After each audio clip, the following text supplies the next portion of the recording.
Chris, have you got renewed optimism after the win against Luton last week? There should be a feel-good factor around the place, of course. We'd rather have it that way than the mood and the feeling of what it was like after the Villa game, and understandably so. So, it was a big week for us. We had to make sure not only we got Saturday right, but we got the lead up to it right, and we did, and we have to use that, obviously. How do you use it to try and go on the kind of run now that could put you right back into the mix? Yeah, of course, the run comes with the next big performance and result, and we need another big performance and result. We understand the opposition and the threats that they pose, not just to us as a team in the position that we are as a newly promoted team, but to majority of established Premier League clubs and even the top boys as well. What's talked about them, what they do, and what they try to get you to do just as much as well. So it's a really difficult game. We understand that it's got its different problems that maybe, I would say, 3/4 of the Premier League games have, and it's one that you have to get absolutely spot on if you want to get that result. We know what fans want to see around here. They want to see full throttle football, don't they? But how do you balance that out when you've conceded 5 goals in your last 2 home games versus a slightly different approach to try and get results at this level? Yeah, I've got to say, the first game, I thought that was a pretty unjust scoreline at the end. We're chasing a cup tie, so and obviously our team was dramatically changed. It might not have been in some people's eyes, obviously, but that was a cup tie where we changed the team around. So, we're talking about the league performances, and obviously, you look at the Villa game, and we've been there, we felt it, we had to own it. It's still stinging for me personally, because it's not a performance and a scoreline that has been associated to me, the coaches, and the football club for a very, very long time. What I will say to you, Rob, though, is, and I'm not defending anything here or defending it, because it was an extremely difficult, painful afternoon and experience for us all. Myself as a manager, the players, the coaching staff, the club as itself, but most importantly, the supporters. But these things can happen to you. You look. I'm sat there watching the West Ham game last week. And on a Sunday afternoon, and this is a team, West Ham, that's established in the Premier League, and winning a competition, a European competition, being in the top 6, and all of a sudden find themselves 4-0 down at half time. These things can happen. We're not accepting it, and we don't like it, and we're not jumping through hoops about it and brushing it under the carpet, because we have to take that, and we have to accept that responsibility, and I have to accept that responsibility as a manager. But these things can happen if you don't get your game right. If tactically you don't get your game right, if players don't do the things that we talked about to give you a chance tactically as well, because you look at it and you look at the goals, and I don't want to really unbelievably sit here for the next 20-25 minutes and analyse the Villa game. The feeling's still there, of course, and it still stings, but you get 2 counter-attacks. We're in their box for 2 of the goals. One's a corner, which we have to deal with better. And one's an individual mistake, the 5th goal. But there's certain things in there that you say, if Vinny Souza doesn't go and press, it doesn't open the game up. If Jayden Bogle doesn't pull that ball back onto the edge of the box to James McAtee, and we're positioned correctly in the middle of the park to stop the counter-attack, then that doesn't happen. So these are real small details that get extremely harshly punished in the Premier League, and you've seen the finishes that happen and other teams are capable of. So we have to get that balance right. I think one of the things that you said there, Rob, is absolutely spot on. The knowledge of the crowd is incredibly important on Sunday, and their approach to it, because I could go and set my team up to just go and get after Brighton. 100% go. We're going to go full press. We're going to go man for man. We're going to stop you playing out from the back. We're going to go and get after you. We're going to stand on the halfway line, and I know what's going to happen because of the way they play and the way they move the ball, the way they want the game to be. They want that game. That's the game that they want. What you need to be doing, in my opinion, and obviously we didn't do it in the first game to a certain extent, even though there's 2 penalties involved in that, is that you have to make sure you get your game plan right and you are patient. That doesn't mean you're passive. So patient, areas of engagement, and then aggressive, and then competitive, and hopefully break it up, and then you have an ability and opportunity to go and create chances, which no doubt from the stats point of view in that game we did, and then you have to be clinical to put them to bed. So all those things in, hopefully the supporters will see that, they'll understand that. Every club in the country will have the same feeling about it when they play Brighton. Let's get after them. I was at Everton. Everton fans, passionate support. Let's get after them. Let's go and get them, close them down. Let's get a foot in and all like that.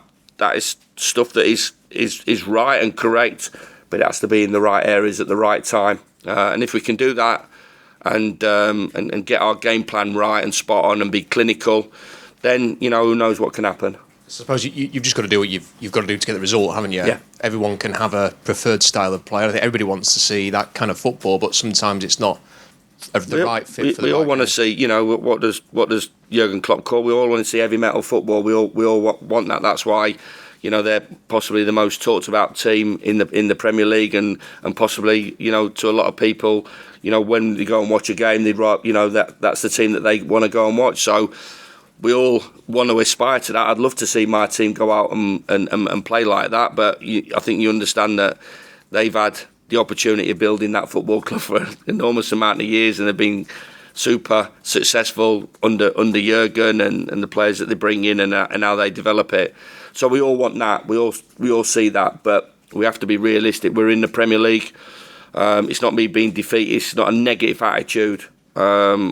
We totally love to see that, but we understand what can happen. We understood when we lost our shape against Villa what can happen. So we understand the similar problems and things that we've got to deal with on Sunday afternoon that gets us the result.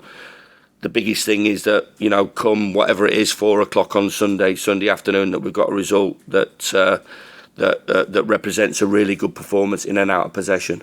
And given what you said about West Ham is absolutely true, and it's happened to other teams as well this season and will happen in the future, how encouraging was it that when you had the Villa experience that you were able to come back? It didn't linger. It was so you'd be able to draw a line under it and then get the result you needed. But still, Rob, I will say I didn't come in and say you've got to completely forget that and park it.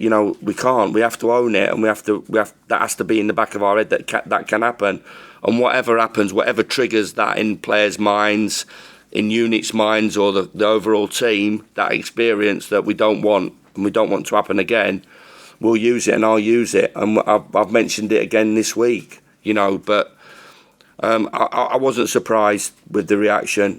We had to change the team around. I made a couple of difficult decisions. I didn't think there was the right time and place for a couple of the younger boys as well, because of the game and looking at the opposition, and the best way, as always, to pick a team to get a positive result. But I like what I saw. Sheffield United fans certainly like what they saw, whether at the game or back in Sheffield or wherever they are. They saw that, and that represented our football club. So that put a smile, hopefully, back on their faces. But knowing that, we got to use that, we've got to keep moving it forward, and that hasn't got to be an exception as a performance. That's got to be close to the norm. What do you think you learned from the Brighton game before? I mean, there's little things you could take from that game. They seem to be one of the, like many teams, that are pretty good at the dark arts, maybe you could say. So what do you learn from a game like that? Well, we have to be aggressive. We have to be competitive. Everybody plays their own game in terms of the attitude of the players. I think you understand how I want my players to act and behave. So it does get frustrating as well. The feel of and the mood of it from the supporters' point of view. I know it wasn't a full house, but there was 18,000, and there was an attitude towards the referee to be stronger on certain situations and the dark arts. So I think we've got a lot more things to learn and be better at than sort of the things that you talk about and mention. But it does get frustrating for myself personally as well. Some cultures and some attitudes, and in some other situations, it's the norm. It isn't the norm for me, and I don't think it's the norm for people who watch football in this country. Do you think that has become it's increased a lot over even maybe the last sort of 5 or 6 years? Has it become a bigger part of the game? I think certainly when you get to the top end of English football in the Premier League, there's world class performers, and I've said all along I've been consistent in my attitude, and not just because I'm a boy from Sheffield who used to like a tackle and had to work hard to earn a bob or two in his football career. I think that there's still a place for competitive aspects of the game and physical contact in the game, and I'll be desperately disappointed if it became a non-contact sport. So I understand the referees have got a difficult job, and one of my things is that the referee's job is as difficult as it is, and he shouldn't have to worry about stuff that goes off that really is basically making his job harder than what it is. As you mentioned, it's an opportunity, isn't it? It's just one. You're only going to focus on this game, but if you could follow up Luton, just how much would it really instill belief amongst this? Well, yeah. I've just seen the atmosphere, and I said before, how it just affects mindsets right the way through, and living in the city as well. Being about and just going to your day-to-day business, and they're supportive of me. They're supportive of the team, they're supportive of the club. We have to receive and accept that criticism, because, as I said all along, there's been a lot of good things that have happened to this football club over a long period of time, and we are all happy to accept that praise and people patting you on the back. So when you don't get it right and it is wrong and it goes horribly wrong, you have to accept that. But the mood around the place is good. We'd love that to be the same on Sunday afternoon. We have to set that off with a front-footed performance, disciplined, and as we've talked about.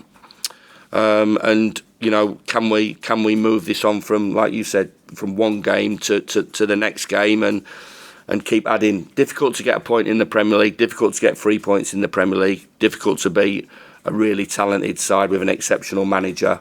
In the Premier League, and we're going to have to do a lot of things right. But certainly, when it comes to at the final whistle, if we get what we want out of the game, and we're after a win, and if we get a win, that'd be incredible. If we get a result, then I'm sure that we can use that again, like we have done the Luton game. Finally, any injury news for the game this weekend? Yeah, we're disappointing. Obviously, one with Reece Norrington-Davies. We're waiting on another opinion regarding him, but I don't think that's one that's going to come back to us in the next couple of weeks. And there's a couple of other bumps and bruises that we'll assess and we'll keep under wraps. I think you understand. I'm not going to come out here and say who's available and who's not available. So. But we've had a couple of setbacks recently, the likes of Ollie McBurney and Ben, which has been disappointing. But fingers crossed we can get one or two of them back for the game on Sunday, and that'll make us a little bit stronger and give us a better opportunity to get a result. Cheers, Chris. Best of luck. Cheers, Rob. Thank you. Hi, Chris. Hi, Dave. An improved defensive performance, I think you'd agree, last week. How much of an influence has Mason Holgate been on the side? Well, it had to be, having conceded 8 league goals and in two games. But Mason's finding his feet. Vocally, he was excellent. He's played in teams that have had a struggle in the past, a couple of times at Everton. So. He's a local boy. He get his hands dirty. He's fitted into the group really well. It had to be better, of course, off the back of the last home game. Went back to basics. Talked about the art of defending individually, as a unit, as a team, not just the back three, the back five, or that, and just the general attitude. Of keeping the ball out of the back of the net, whatever we can do to keep the ball out of the back of the net. And if we are or want to get the results that we want to get between now and the end of the season, we're going to have to defend like that. It's not an easy place to go. Everybody's found it a struggle. There's some huge sides there that have really struggled to get a result. So we can take confidence in that. But we defended and gave us the opportunity of causing them problems, in terms of, counter attack and the chances that we created. We didn't create 10 or 15 chances, but we created enough to clinically take those chances and give us that three points that we're after.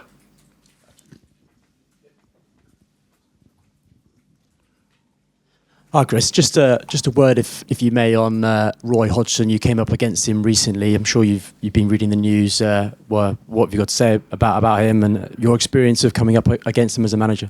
Well, his hospitality after the Palace game, and for a younger manager, I'm not saying I'm a young manager, but to sit in his office afterwards and listen to how he talks and how he thinks about the game was a brilliant hour that we had afterwards. And every time I've been in his company, he's just listening to him and learning off of him. I think that's a great thing that you're privy to, and you have that experience that you can take away from you. So yeah, for the news to be what it was, we all wish Roy and his family all the best from the football club, myself included, and. I should imagine it wasn't a great afternoon for everybody connected to Crystal Palace, but hopefully Roy has a speedy recovery and gets back to what he does best. And just on match officials, how important do you think it is to have that open, healthy dialogue with them and being able to express yourself after the full-time whistle, where emotions are going to be running high? Yeah, it's something that a lot of people talk about. How do you go and speak to the media and speak to the match officials, which I have done over nearly over 1,000 games now. So of course, you have to do it respectfully, and I've always done that. So but I'm not somebody who frequently wants to go in and talk and assess and berate the officials. But I think when the odd time is available to me, and the invite is always there for managers to go in and speak to the referees, I will take that and talk honestly and in a respectful way.